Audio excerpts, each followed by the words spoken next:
Two men journey to the bars and restaurants of Scandinavia to find amazing beers, always with the same question. Hey, what's on tap? It's time to find out. Welcome to What's on Tap podcast. I am your host, Stefan. I'm your host, Martin. And today we are joined by a couple of our crew that felt like they wanted to be a part of our podcasting empire. They've both been on the show many times in the past, so please welcome Pontus and Marcus. Thank you. Thank you. All right. I like that way you say empire. We're Empire. building this brick by brick. We are building this brick by brick. Our business model is we give everything away for free and we don't tell anyone where to find us. Exactly. It makes it much more easy for people to get what they want. So today you have brought us a couple of local Swedish beers. Oddly enough, both from the Bromma region of Stockholm, which is kind of it's where the commuter airport of Stockholm is. So if you were flying in country, basically, you would fly in and out of Bromma because it's closer to the middle of Stockholm. Probably. Even though I think the Arlanda Express will take you to the middle of Stockholm quicker, even though it has longer to go. The Arlanda Express is a scam. It's so expensive. Is it? If you take the train, there's a special getting on and off fee for that station. Oh, it's such a scam. But there's only like a couple of and there's no other like close stations. No, there's like 2 stations. Or maybe not. It was a while since I landed, but it is a scam. Yeah, I don't in and out of Stockholm very often. Bromma Airport is the one the government uses to fly between Arlanda and Bromma. Wow! Because it goes quicker than taking a car for them. I could definitely see that because it would take a good hour and a half maybe to get from Bromma to Arlanda. Exactly. So they've taken the plane many times, and they have just come up in articles after that, like they've done these reviews of all the finances the government spends. And here he spent 50,000 crowns for flying from Bromma to Arlanda. Are they taking planes or helicopters? Because I could say helicopter would be... It was planes. It was the government plane. Wow, that's pretty bad. That's the way. That's well spent. That is exactly how I want the government money to be used. So the first beer is from Television Brewing. Yes, and the best thing about this beer so far is the can is adorable. It's got cute little bees. I don't know why there's not some sort of like little helicopter icon, but they went with bees for their Helihopper. It would be cute if it was like a helicopter with like hops icon logos on it or something. But it's still it's bees. Yes. So it's an IPA, right? It is a IPA. It is 6.5% ABV, and that's pretty much what we know. Yep. So Television Brewing. I thought they were completely new for us, but it turned out we had one beer in the past, but we didn't really like that one. So let's give them a new chance. We didn't have it on the show. This was in our private consumption, and it did not go over very well. So we're very excited to retry this brewery. All right, guys, what do you think? Just smelling it? Yeah. It smells a little bit sweet. Yeah. In a blind tasting, I don't think I would have guessed IPA. I'd probably guess IPA, Pale Ale, something like that. Yeah, probably. Yeah. Pontus just did Instagram research, and they say that this brewery is aiming for the perfect IPA. So let's see if they have cracked this nut, because so many other breweries have aimed for the perfect IPA and have failed. Yeah. Let's see if they've accomplished what they've set out to do. All right, cheers, guys. Cheers.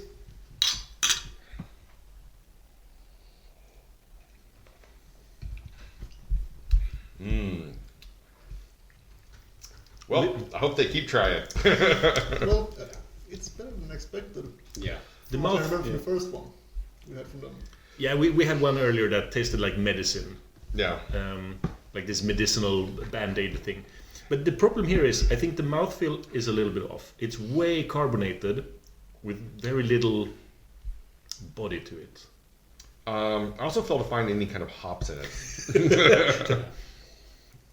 I mean, on the nose, I kind of got, I would have guessed like I said, IPA, Pale Ale. In the flavor, it just feels like beer. It almost tastes nondescript beer flavor, almost pale lager almost. Yeah, I was gonna say almost lagering kind of flavor. A water American pale ale. Yeah. No, it's a little. It actually reminds me a bit of the one from the gluten-free ones that have Stenblavet, the pale ales. Okay. I think it's from too early or something. I'm allergic to gluten-free stuff. Yeah. I've actually been drinking that a lot lately. Yeah, because, it's good for my stomach compared to this instead. But it's a bit thin, and as you say, Stefan, there's not that much hops to be felt in it, in my opinion. And the nose now after a while it's good. It's a bit off. It's oddly a little boozy. Yeah. What was it? 6.5 ABV? Yeah. For 6.5, it's a little boozier than I was anticipating, But that has to be the hops usually hiding the alcohol. And Probably. now when there's very little hop flavor, and everything is just out in the open. Mm-hmm.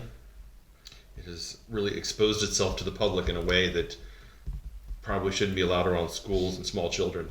Right. My mind was going way nicer. Like when you're moving and all of your furniture is halfway into the moving van. That's an exposed home. That's the way a home should never be exposed. Like one chair next to one lamp. It's the saddest thing. I don't have anything else to say about this beer. Anybody else? I'd say it's simple.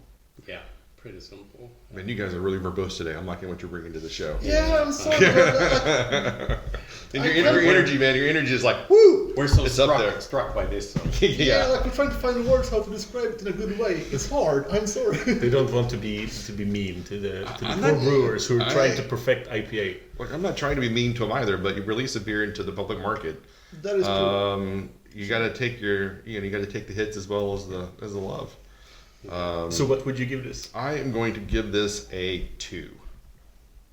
Yeah, I'm somewhere there, 2.25. Okay. Yeah, I was going to say 2.2, something around like that. So it should be around 2.25. Yeah, same here. Okay. Right between two. So we are a solid 2 on this one. Yeah. We dropped a big deuce. Okay.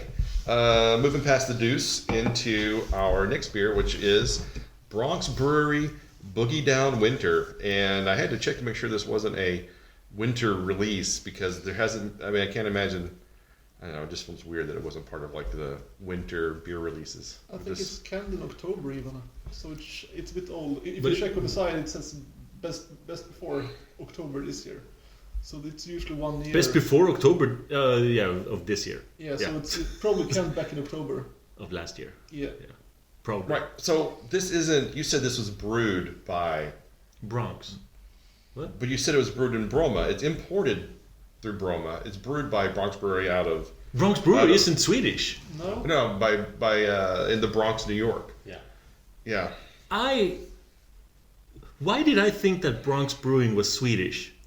They've been around. Martin, because we had Bronx Burgers here in Malmö, where Right. they served Bronx Brewing beer. That is actually true. Yeah, born on date was October 20, 2021. So Yeah, so the best before date is October, 1 year later. It's imported from Bromma. It's French. It's fragile. Fragile?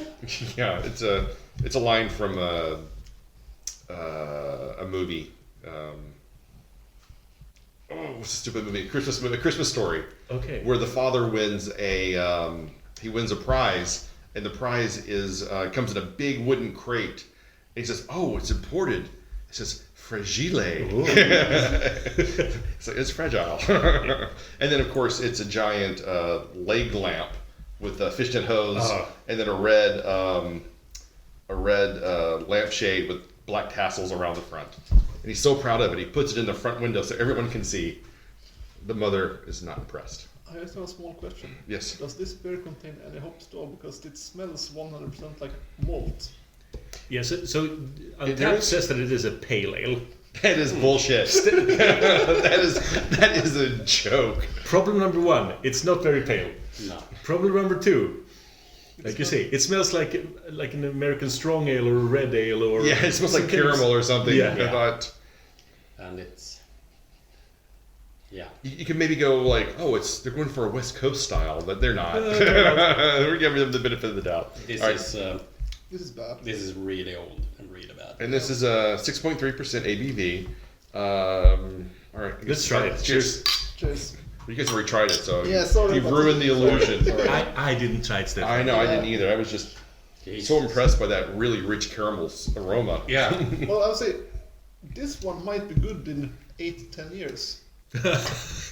No. Yeah, maybe. No. It might turn into actually a decent barley wine, but right now, No. I this will love me never some be 6% barley wines. Those are my favorite kinds. The really, really old, tired IPAs. Yeah. This one is pretty old and tired. I mean, it's. I can't imagine that in October it was much better. no, probably not. Like I Yes, think the malt base is the problem here. It's too sweet and Yeah. too sticky for this kind of beer. It in my reminds me of opinion. the older West Coast IPAs from Yeah. the Danish breweries that used to make. Like they ones around 9-10%. That were just straight up sugar and malt. Yeah. So I ordered this 1 month ago. Okay. So that's why I said it's not a Christmas beer. No.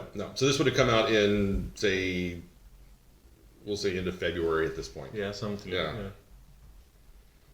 I don't know. This is so weird. It's not very good.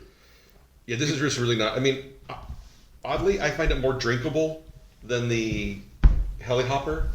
So if I had to choose between the two, I would definitely choose the Boogie Down Winter. You mean the caramel flavor isn't that bad? No, I mean, I don't think it's unpalatable, but it is definitely not. It is definitely not. I mean, but it just says Stockholm. I mean, it's just like a strong ale, so it's not like it's.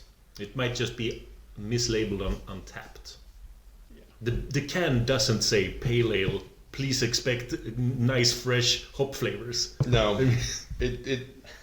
Because there aren't any. There aren't any. That's why the can doesn't say it. I mean, maybe you told me this was like a winter warmer or Yeah. like a rye IPA or something. I would believe that, but it's no description on the can. So, and it doesn't proclaim to be anything than Boogie Down Winter. So I'm going to give this a 2.75. Me too. I was just going to say, I'm not fooling you. That's exactly the rating I was going for. Guys, All you're right. so nice. We are pretty nice. Yeah, so Well, it's drinkable. If I had this and I was just like sitting down and having it with a burger, I wouldn't feel like bad. I know, but when I read what is supposed to be a pale ale, I expect the taste of pale ale, not the malt one. Well, okay, so you're going on Untapped. I'm going on the can. Yeah. And the can has no descriptive styling about it other than there is water, corn malt, and hops. And I have to believe that this was made for export since it's in Swedish. This is actually a part of the. So it's, Yeah, it's not like an extra sticker or anything. No. It's built into the label itself. So that's why I'm going. So what are you giving it? I say it like that one, 2.25. Okay. And then I'm being nice this time. Ooh, all right. Same here as Pontus. I'd probably stick in that area as well. Okay. I Well, wasn't that thrilled with the sweetness of it actually. It should have needed some hops to balance that out. But the biggest takeaway from this episode is that Bronx Brewery is obviously not Swedish. You would think that's that the real name, revelation here. you would think that the name would give it away, but apparently not. Nope. Well, do you guys have anything you want to promote? Any websites or Instagram or? Secret clandestine beer groups that you want out. Yeah. Do you want to go into the best ways to buy beer on the secondary market? Probably best not to, right? Yeah. All right. That. Well, in that case, we'll just wrap it up here. Thanks for joining for this episode. Hopefully, we'll have better beers the next time you're on. We will invite you back with better beers. Yes. Thank you. We appreciate it. Well, I'm not making any guarantees. We'll invite you back. We'll see what we have. Got some old dishwater I've been pouring vodka into, so we'll call it a high ABV. Pontus might like it better than these two beers. All right, you can find us online at What's on Tap Podcast, Instagram, Facebook, YouTube, Spotify, and wherever you can find podcasts. Until next time. Keep drinking, you dum-dums.